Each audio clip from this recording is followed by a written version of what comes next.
YouTube, what it do? My fan, welcome back. You new to the channel, just call me Kinfolk. So look, now today we gonna touch on the rapper Future, right?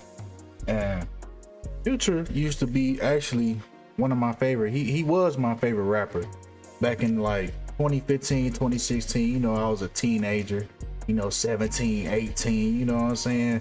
So Future, I was heavily influenced, you know what I'm saying, by this rapper when I was indulging in certain activities. You see what I'm saying? So it was certain rappers that I would listen to, you know what I'm saying? But now it comes, you know, in this time where now it's time to expose him, you know, because I've been exposed to certain information. So now it's time to share it with the rest of the world. So without further ado, we finna tap right in. So we're gonna start off light. We're gonna start off light, just showing a little symbolism. Then we're gonna go into his videos, and then we're gonna go into how he got into this game in the first place, right? So first off, we got Future with the devil horns. You know, nothing too crazy. You know, we see that all the time with every other celebrity, every other artist, every other politician. You know what I'm saying? But every person in Hollywood, they do the same symbolism, right? It's like copy and paste with these artists. We got him with the devil horns once again. We got the 666 hand sign in one of his videos. 666 once again. Oh no, he got a blunt. He got a blunt in his hand. So I'll give him the benefit of the doubt right there, because he got the blunt in his hand, and that's usually how people hold the blunt. You know what I'm saying? So I let him slide on that, but he's still doing it in other pictures, so it really don't matter, right? The one eye symbolism, clear as day. You know, when they start doing shit like that, like purposely covering one eye, you already know what type of time they on. That's the one eye symbolism that you're gonna see with every single artist. And if you look closely, you can even see he has the one eye symbolism in the album cover Dirty Sprite 2. You can faintly see the other eye, but this one you can really notice it. You know what I'm saying? So even in the cover, he threw it in there real slick. One eye symbolism again on the cover of Mask Off. And ain't it funny how you got a rapper Future, right? And he made a song called Mask Off. Fucking Mask Off. Mask Off. Ain't that kind of like the environment that we're in now? You know, everybody masked up. You know what I'm saying? That's just funny to me. We got the Masonic checkerboard. So he's checked off literally every single thing that every other artist does when they're serving Lucifer, when Lucifer is their light bearer, when they've accepted all the ideologies. This is the type of symbolism that you're gonna see from that person, and he's literally checked off every single thing, but we not even halfway through yet. All right, here's the Masonic checkerboard, that same pattern that's on his hoodie. You start to see these same symbolisms, right? Same symbolism. Even George Washington was a Freemason. Peep the Freemasonic compass on his apron and the one eye on his apron as well. So that's why you see them doing that same one eye symbolism that's carried on into, what are we in, 2021? So hundreds of years, and this ideology is still being passed on today. Notice the star. We're gonna talk about that star later on. Right, here's the Masonic Lodge. This Masonic checkerboard is in every single Masonic Lodge that you see. This is part of the initiation ceremony. Every ceremony begins with this checkerboard floor. So you're gonna see this the moment that you step inside the lodge.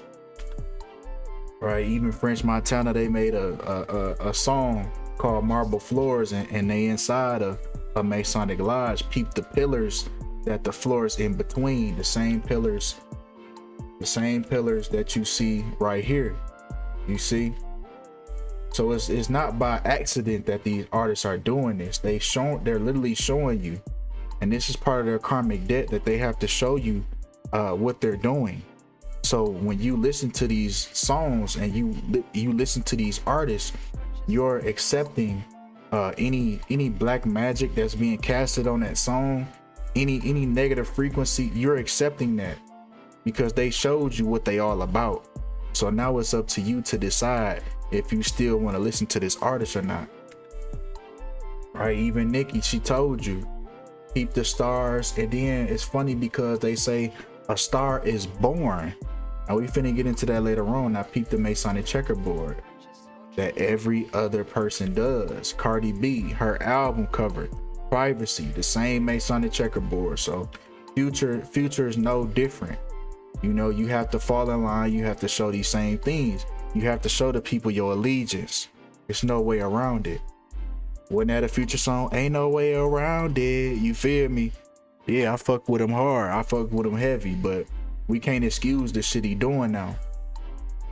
Right? He got his hands in the pyramid. Same thing everybody else do. Put their hands in the pyramid.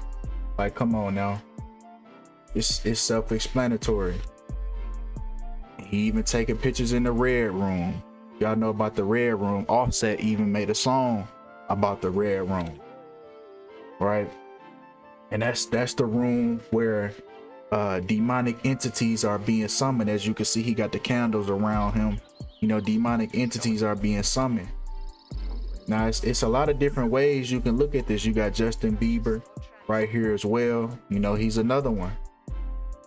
Now you could look at this several different ways. You could look at this Red Room as symbolic to them making some type of sacrifice, whether it be a goat, an animal, a human, a baby. You know, that room is covered in red by the time, you know, the sacrifice is complete. You could look at it like the second way, like I said, they're summoning some type of demonic entity. So you could look at it several different ways, but we know for sure that this is it's a dark meaning behind this Red Room. Even on the dark web, you have something called the Red Room that you can pay. People used to pay. I know they probably still do on the dark web, but they would pay money to see people in a Red Room. They would be getting raped, tortured, killed, yeah, even killed. Like, it would be live streams of this happening where people would pay money. They would pay in Bitcoin at the time when it was untraceable. You see what I'm saying? Some untraceable currency they would use to pay to see these things take place. And it said that Red Room stemmed from it kind of sounds like red rum, which means murder backwards. You see what I'm saying? So it's several different ways you can interpret this Red Room, right? Even Mac Miller got in the Red Room before they took him up out of here. See what I'm saying? The Red Room is 10 feet wide and 20 feet long. The ceiling vaults 35 feet into blackness. The space is ash dry and dark. The only daylight filters through a cracked iron door, but then the room is rarely used in daytime. The room acquired its name from the walls of reddish orange brick, a color that is set aglow with a flashlight or a candle. Once there were enormous roaring fires in this room, flames that turn trash to dust. So that's why you see those candles in Offset's Red Room, and peep the pyramid as well. Like, and you got to think about it, like, why would a guy from Gwinnett County, Georgia, you know, he was a guy, regular guy from the black community, why would he be showing this type of symbolism in his music video? It's because he has to. These directors, these Hollywood producers, these writers, these filmmakers, these film producers, they are highly initiated into this occult.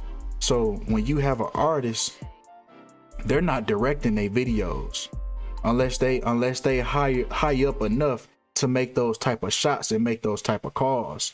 But usually when you have lower ranking artists like this, they have chosen directors to make their videos.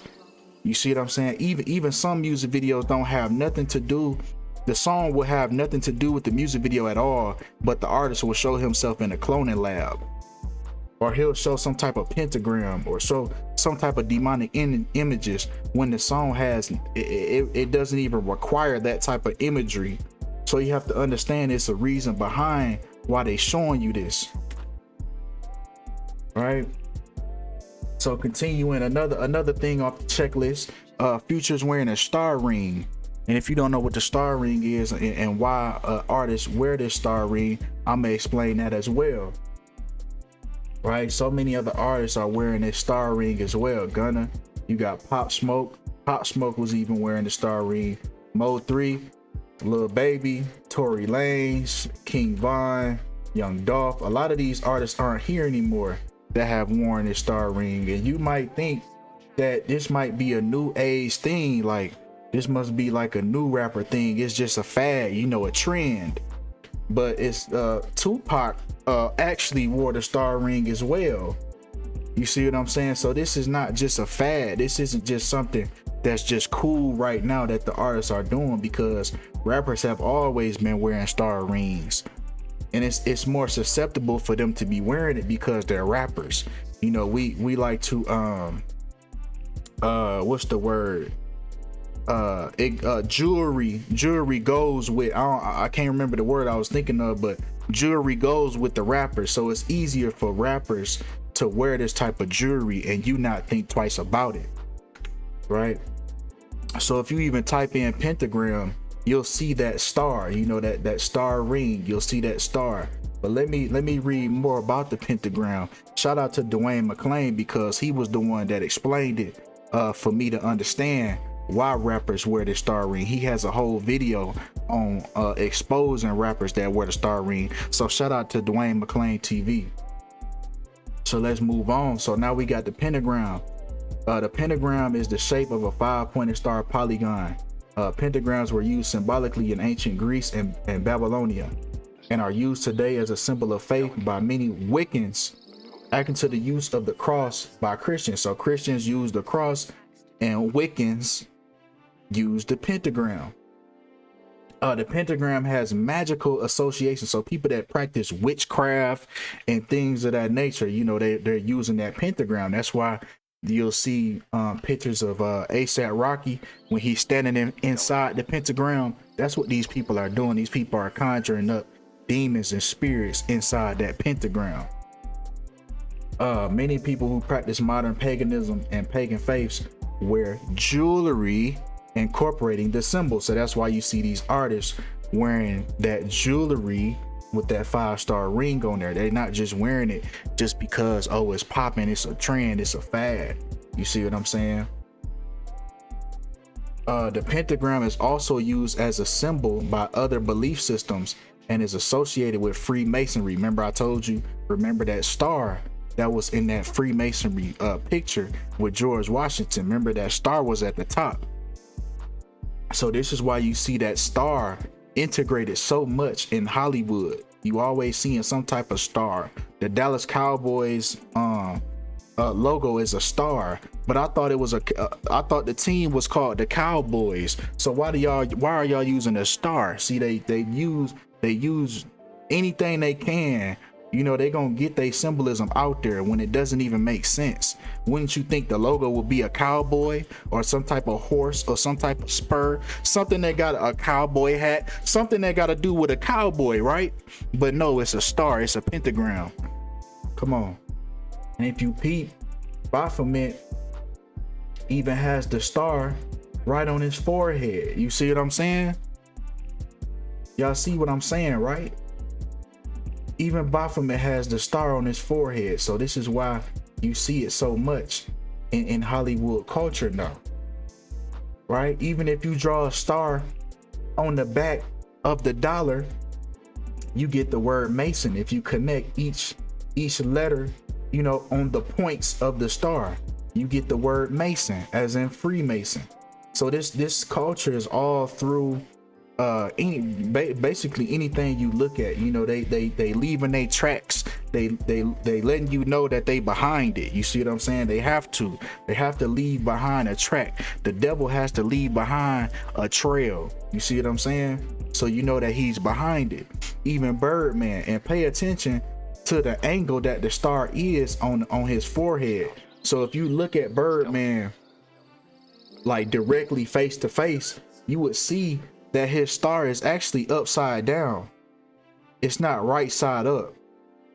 So the reason behind that is you got the Baphomet.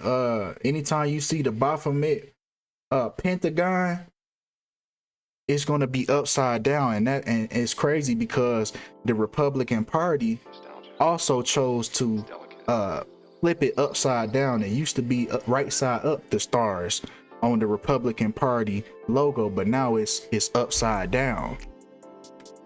Now back to Future. Posted with Demons, that's one of his songs that he has on YouTube. It has 8 million views. So let's get into the symbolism inside this video. So now we're gonna start breaking down his music videos, right? So it starts off, his shirt says the Martians are coming to save the earth. So here he goes with that fake alien invasion propaganda, right? So they're using him to push that fake alien invasion, right? How the aliens are gonna act like they're on our side and whatnot. So now he's pushing that in his music, right? So as you can see, he's in inside a circle full of fire. You know, this doesn't really look like a happy tone to a music video, right? And peep the one-eye symbolism he's doing. Now remember, the song is called Posted with Demons, right? And rap has made it a theme. You know, I'm with my shooters, I'm with my thugs, I'm with my demons. So they'll make it seem like they talking about they thugs, they shooters, but these people are really talking about demons. But they've made it a cool thing to talk about. I'm on demon time and I'm chilling with my demons. No, these people are really talking about demons and demonic entities. That's what y'all have to understand. But they making it sound cool to y'all, so y'all start doing the same thing. He got this man hanging upside down from a tree like a bat. He got these children. He got children, you know, looking demonic. They wearing contacts, looking just crazy. You see what I'm saying? But this is what's in his music video. He's doing the one-eye symbolism, clear as day. And even in the song, I don't even want to read these motherfucking lyrics, but he say, you can worship the devil, bitch. Just drop these bricks. Like, I don't get no fuck. He say, I give 0 fucks, bitch. You could worship the devil, bitch. Just drop me these bricks. Just get me this bag. You hear me? Just make me this money. But why, out of all things to say, that's what you decided to say? You know what I'm saying? Like, peep the one-eye symbolism that they making these people do, right? These are contacts that's in their eyes. They eyes not fucked up. Everybody has one eye. You see what I'm saying? The one-eye symbolism. He even got these kids. I don't even think they know what they doing. They just telling them for the video, just, hey, you want to be in this video? Just, yeah, put this contact in your eye. Shit, fuck it, it's Future, I'll do it. You know what I'm saying? Like, they don't care. They gonna indulge in it too, and flashing. And there was a bunch of flashes in this music video, but if you pause it at the right time, you'll see this demonic looking woman, like real faint. This is the only time you'll see it. She look real faint, like every time. Guess some type of Jezebel succubus spirit or something. I don't know. But you can see who Future has an allegiance with. You know, he keeps throwing up those devil horns. You know, you got to keep telling people. Here's another still image of that demon, you know, that demonic entity. If you pause it at the right moment, like I literally had to put this bitch in slow motion just to catch it. All right, there you go, on the slick, throwing up the pyramid, letting y'all know, you know, who's behind his success. And he even got a song, New Illuminati, on his album cover, on his album Hendrix. And the interesting thing about this is the New Illuminati is the 13th track on Future's album. Right now, if you know about the Illuminati and the number 13, you would know why that song is number 13. So you got the 13 bloodlines of the Illuminati. These are the 13 families that make up the Illuminati. You know, so these rappers themselves aren't in the Illuminati. They're just puppets to push this imagery, to push these agendas. They're just being used. They're being used. They're not in it. You see what I'm saying? They're in different. They can be in different secret societies like Freemasonry, Blood and Bones, OTO. You see what I'm saying? Did I say Skull and Bones? I don't know what I said, but yeah, Skull and Bones, OTO. You know, you got different little societies, different fraternities, but the Illuminati, that's something that they're not going to reach unless they're born into it, unless they're part of these bloodlines. You see what I'm saying? 13 also resembles the 13 steps on the pyramid on your dollar. So they make it very known that they are behind even your money, even the money system that's in America. And if you look at the different things on this dollar, right, you got the Illuminati eye, the great architect Lucifer, and back to this number 13, you got the 13 layers of brick, you got the 13 original colonies. And something interesting right here, on the back of that pyramid, you see these letters, these Roman, I think is it Roman numerals or I don't know, but you take these letters and you translate it, you get 666, right? But back to the 13, so you got 13 arrows that's in this eagle claw. You got 13 arrows. You got 13 stars that's up here. You got 13 letters that's in this E pluribus unum, one of many. It's so much symbolism, even on this dollar right here.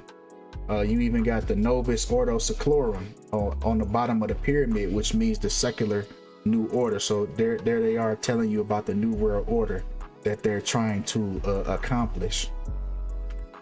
All right, even McDonald's, if you flip the logo sideways, you get the number 13. All right, so now I'm gonna explain how Future got into the music industry in the first place. So Future was a part of the Dungeon family a long time in the early 2000s.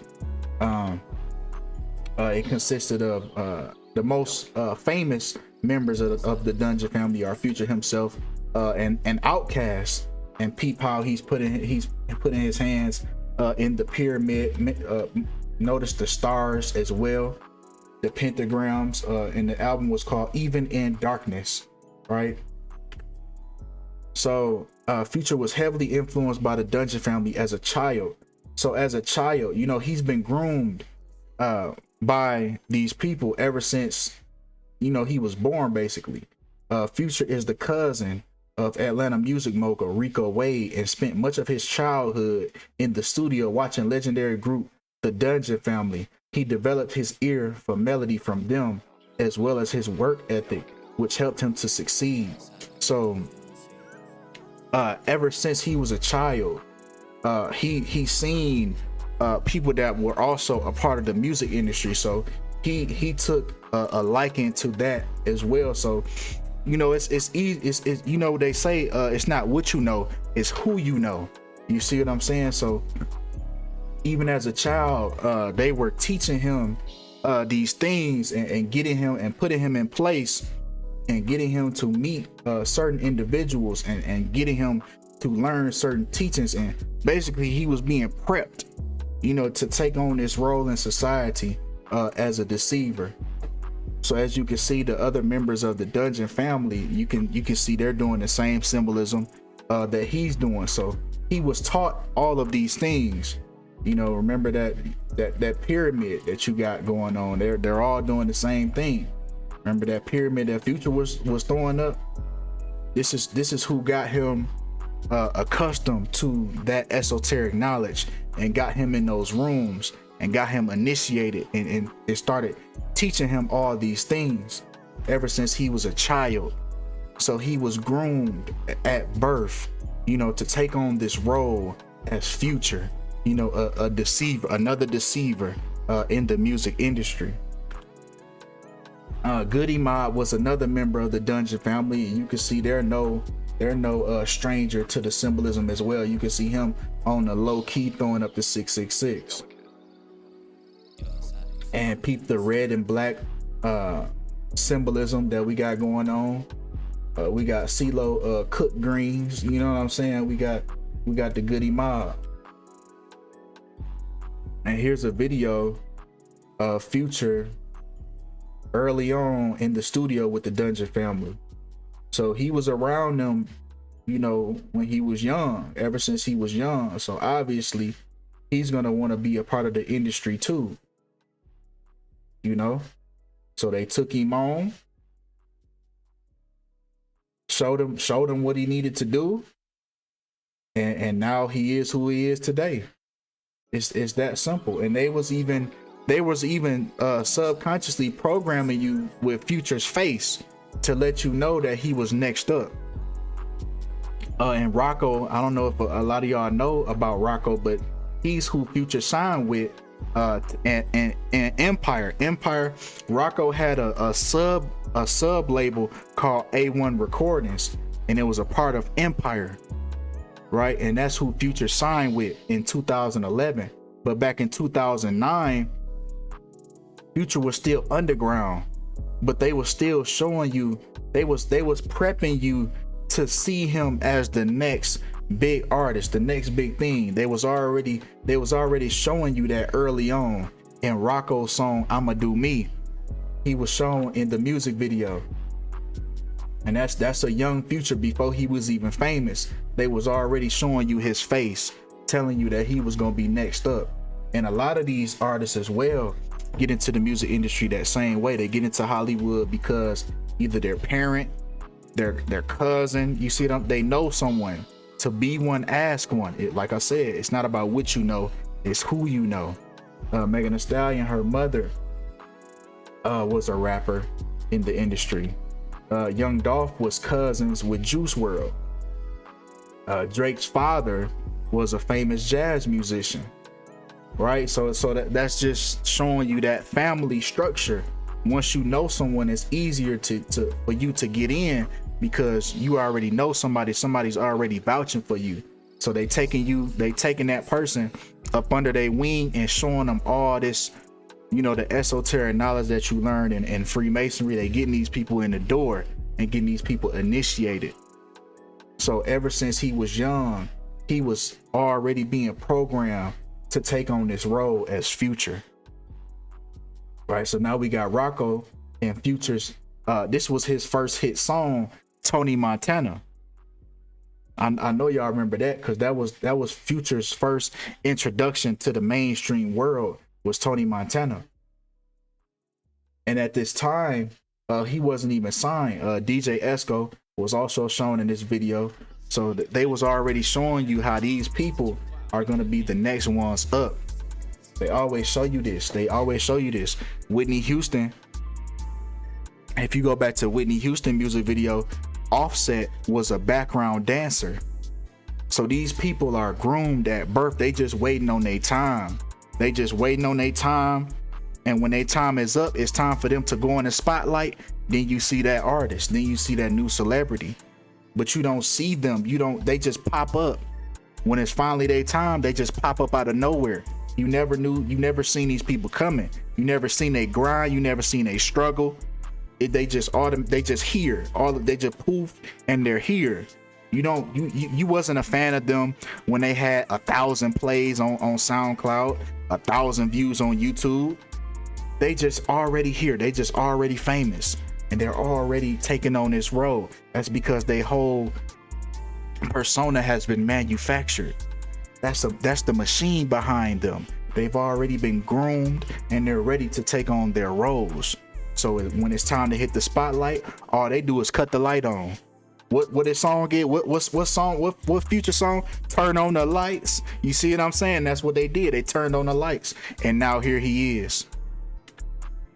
So already, his first music video, he's already showing you that same symbolism. He's already showing you that he's already been taught this knowledge. He's already been taught this symbolism. He's already been taught the history.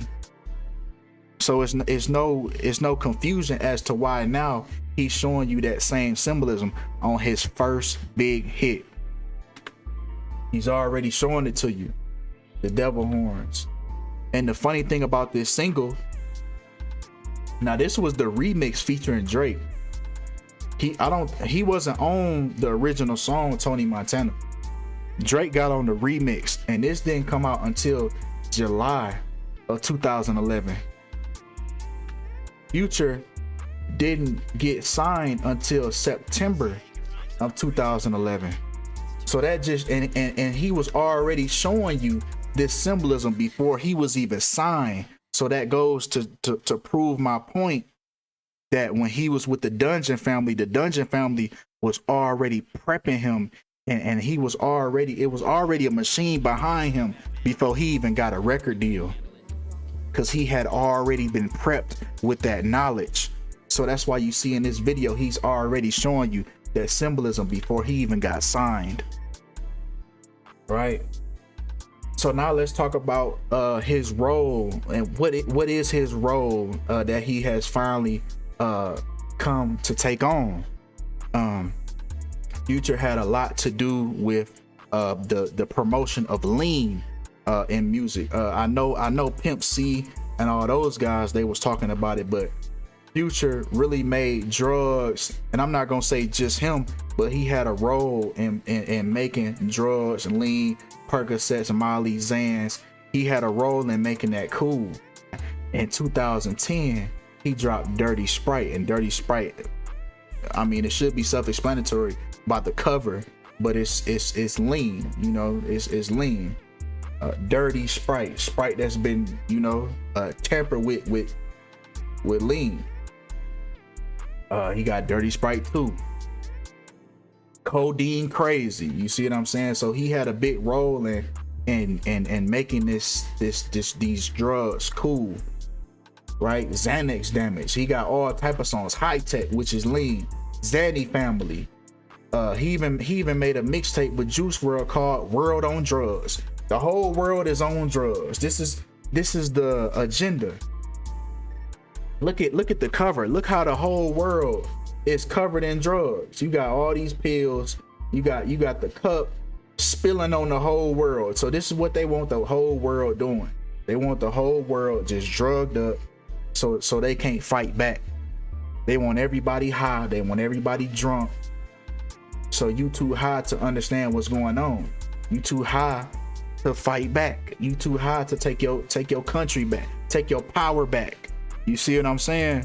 They just want you to be a drug addict, right? And even Juice WRLD has an interview where he talks about how Future had a play in him even getting into drugs. In 6th grade, 7th grade, I'm hearing songs about sipping lean. Those are like the real influential years, I feel like, especially for like a boy. Me on all this different music, Future, Gucci, all these niggas talking about drugs, bro. You can't help but ignore how fun, or how interesting at least, they're making Xans and lean and all the shit sounds. Yeah, bro, like when I heard Future, the first song I ever heard by Future was Ain't No Way Around It. The second song I've ever heard by Future is Dirty Sprite, like off the first Dirty Sprite mixtape. And that shit had me wanting to sip lean at like 11, 12 years old, bro. Right, and then he ends up doing a mixtape with him. You know, he was talking about before Juice WRLD was even famous, he was influenced by Future to even start doing drugs because he made it cool. And what did Juice WRLD do? Juice WRLD came into the game and started the same agenda. He started pushing the same agenda, the same drugs. They want all these kids on drugs. So now the pharmaceutical companies is getting paid, the record labels is getting paid because they getting paid from the pharmaceutical companies. So they gonna sign artists that's willing to push that agenda. The same reason why private prisons pay record labels. Record labels are invested into private prisons. So that's why they start pushing these certain artists that's pushing this gang mentality. You shoot this nigga, fuck this nigga, kill this nigga, sell these drugs, pop these Percocets, so you can land in jail and they getting paid again. So it's all a money scheme to get you fucked up and fuck your life up. Now the funny thing about these artists, and OG Mako also claimed he was a rapper back then. Some of y'all might recognize him, but he even made a claim that Future has destroyed countless lives by making it cool to be a drug addict. Now you could argue that, you could say, you know, he didn't single-handedly do that, but he definitely had a play. He definitely had an influence. But I ain't gonna put that strong of a claim on him and say him single-handedly. You know, maybe he did influence some people, you know what I'm saying? But I ain't gonna just say he's destroyed countless lives, but he has played a role in society as to pushing this narrative and pushing this agenda. Now you can argue that maybe he has, maybe, you know what I'm saying? But it's funny because they pushing all these drugs, and watch what Future's about to say. He said, I'm not like super drugged out or a drug addict. My music may portray a certain kind of image, and I know it's some people that might be super drugged out and they listen to the music like, hey, thank you, you speaking for me. See, now first of all, peep how he's trying to make it seem good that people that listen to him are saying thank you for speaking for me. Thank you for speaking for me. He's not talking about the negative effects. He's not talking about the depression that comes with taking the drugs. He talking about turning up taking drugs. Ain't nobody saying, hey, thank you for speaking for me, bro. I love them Percocets too. I done fucked my life up off them Percocets, but thank you for speaking for me, cause I had fun when I was doing it. He's not speaking on the negative effects. So that thank you for speaking for me, that's bullshit that he just came up with on the fly, so he can make people think that he's doing a good deed for people that have been drugged out. But that's not what his music is about. It's not touching on the negative aspects, because that would turn people away from doing drugs. That wouldn't bring people that wouldn't gravitate people to do drugs. But no, that's not what you're doing. So don't act like you speaking for people. So he say, and then some people that's not super drugged out feel like, man, I don't have to do drugs. I can listen to Future and feel like I'm on. Listen to how he's manipulating the truth. I listen to Future because it makes me feel like I'm on a drug. Who has said, raise your hand if you have said that at any point in your life. I don't do it for you to really have to live that type of life. The interviewer then understandably prods Future about why he portrays himself as an addict, and Future simply responds, yeah, because I feel like that's the number one thing everybody likes to talk about. It's a catch. So he's not even doing this. He's not even doing these drugs. I'm telling you, these rappers are just playing roles. They playing personas. This was his role that he prepped for all his life, was to play this role and to get everybody addicted to drugs. These niggas don't do shit they rap about. Lil Baby even said the same thing on drug use in his lyrics. I rap about drugs I don't even take. Why? Because that's the agenda. That's what you got signed for. You're not gonna get pushed if you're not pushing that certain agenda that they signed you for. They have a certain agenda for you to fulfill before they even bring you on. Yep, he can push the drug. He can push the drug narrative. All these artists are playing personas. Now, back to his music video. He has a song called "Use Me," and clear as day, he got the Masonic checkerboard on his jacket, and he's throwing up the devil horns. You know, very slick. You know, with the cup, right?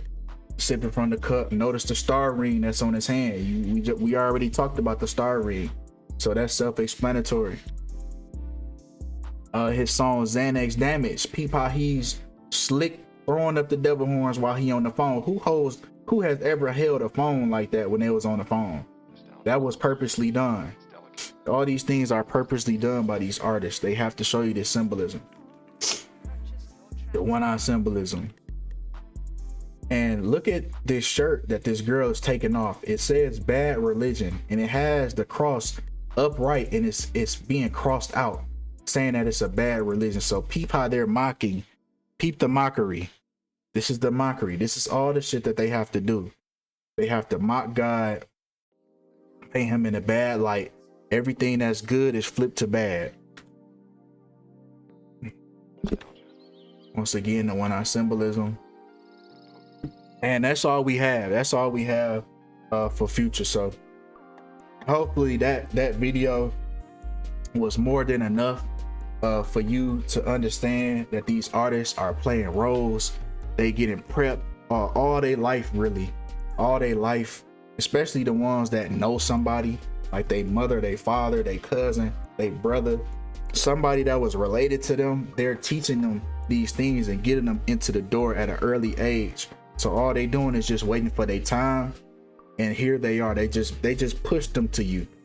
They just, here you go, here's a new artist for y'all to listen to. Y'all ain't even hear about him before they was already ready to show you him to the world. You had never even heard of him before he even got famous. You just look up one day and this is the next artist that you supposed to listen to. So you already know that it's a machine behind those type of people. But ooh, I need some water. But after this, oh yeah, that's it for the video. Y'all let me know what y'all think about the video. And shit, that's it. That's all I got, man. Shit, I'm out.